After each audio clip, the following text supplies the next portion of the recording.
de Mháirtín Ó Cadhain.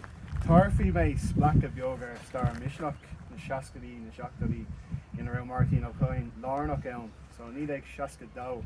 Thug Sanders Lewis gníomhí bratainise mór le rá caint radio an BBC ina bhfuil sé las a bhaint as móna réomhlódacha agus as an asúlacht sibhialta chun an bratainise hábháil. An blian dar gion ní ag seasca trí, Dastrigh Ó Cadhain óráid Lewis go pamphléid dar tedal bás nó bathe, agus bunaíodh Misneach an blian níag.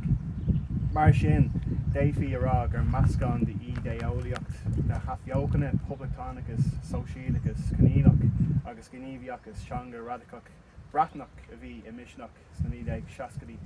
Faoi ní ag seasca cahar thug tuairisc san Evening Herald faoi dara go raibh hartar Carrick a Beall gníomhach ag Misneach Bhleá Cliath agus branchí eile na cuaigí éagsúla. Dealraíonn sé gur thóg sé gan ó trí bliana chun Misneach a chomhthathú ina glúiseacht. I mí anar ní ag seasca cuaig reáchtáilach cruinniú in óstán Reagadh Hibernian I Bhleá Cliath mar freigra a chur I Gael an rialtas a chunriach sa fápar bhain a fáil siach an trá sin.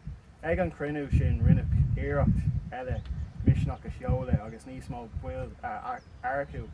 Faoi mbliain ní ag seasca sé bhí thart ar 250 báil ar fápar ag an agriocht. Níor chur Ó Cadhain ná Misneach na seascaidí seachtaí ein fiaca leann agus iad ag tarras dúchláin don bhunaíocht polaitiúil. Ceann den na beirte bhó a hat na Misneach ná brú dhírigh a chur ar airí rialtais. Rinne siad seo thuas mar tá le feiceáil gás prunsaí sa bhíán. Chur an bell Misneach seo as dúir I prisún ar feadh seachtaine san airach ní ag seasca cahar. Tuisgur diúlta sé Cadhain is telefíse I íoc go bhar na druch sular ábhar Bhailigh ar RTE. Agus cuaig buil de Misneach lena nárítar ar arúnaí Séamus ó Tuathail go dtí forganibh an rialtais ar an cuaigú lá is fiche de Mháirtín. Agus í ann lag siad litricha is teacht an Taoiseach Sean Las agus Charles Haughey an Taradlí agus Kurt in éalaíoch or go búla na tuscaracht ó Misneach. Níor siad ar na daoine sin ar an ceochtú úsal ó mhuinán a scuileach saor gan na hill an mhuile. Cúpla bliain in íag sin in ní ag seasca sé, d'eagraigh Misneach Bhleá Cliath agus beidh first is stáil buchris. Chun ard a tharraingt ar an aspa dulcan cín an muint áfach fís lucht ní ag séad ag eagraigh é. Caicís in íag na stalca, thosaigh Misneach factas ar chearta teanga agus ar thuláth seirbhísí in éireann ag chomhlachtaí stát agus leastát. Cuireadh deasún bratnach irisio agus buil de Misneach I brisún I dro deire mí abrán ní ag seasca sé. Tuscar diúlta sé fíneal €2 gá funt brána dhearra ar as tep devnú arcas do char a haspant. Ní ag seasca ní dar nóí bhunaigh drám férstig a tháinig faoi anall an cainach luníochtaí lá Gaeilge ar bhóthar seoige. Tá neart sampla eile de radicus agus Ó Cadhain agus Misneach na seascaidí faoi stór an cainach agus fáil seofar an stair sin ar sih amach an seo. Agus go caithí muidne agus glúiseach na Gaeilge I gcuinteanna tharraingt ar thubar an radicus sin a ríis. Tá gearr céimne in nach aon gné de saoil na Gaeilge faoi láthair. Tá líon na gaintóirí léithúla sa Gaeltach ag titim agus gar céim tiíochta ann nach bhfuil spéis ag an rialtas a réiteach. Cuireadh Gael agus bladar a cluistear faoi trálíntaí planála agus údarás na Gaeltachta ag tógáil tithe, caintetá ag dul aráig leis na blianta.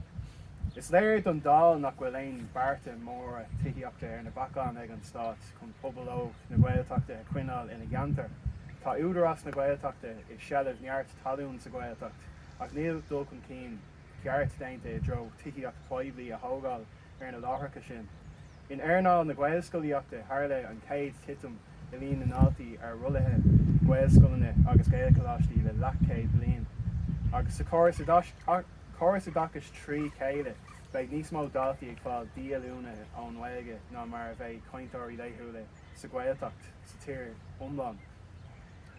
Ó thuaís na sé chundaigh tá bagart fóraig an á dhéanamh ag aontóirí an tuscathe ar thógraí for céimeach Gaeilge agus Gaeil scoilíochtaí agus polatóirí na mór páirte tar éis na muidí a ligeas le sró I dtaobh Chadhnaigh cearta teanga.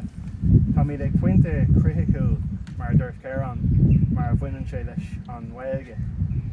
Beidir gur é an pointe is criticúla é le níos mó ná ceithre bliain déganús nar chur board snip nua tús le próiseas an daine rinne siad ar seirbhísí Gaeltachta agus Gaeilge agus nar curach móratóir ar bhunú Gaeil scoileanna. Ní léon rá a gcuin ach tríd arás I gcuine na hionsaithe sin ach is gá chomhrátaí macánta a bheith aghainn faoin na móna a heapar thu le blianta beaga nuas. Agus na móna agus na strátéisi ar cardún dul I mhaoine amach anseo gur mágaí agus bergaí bua.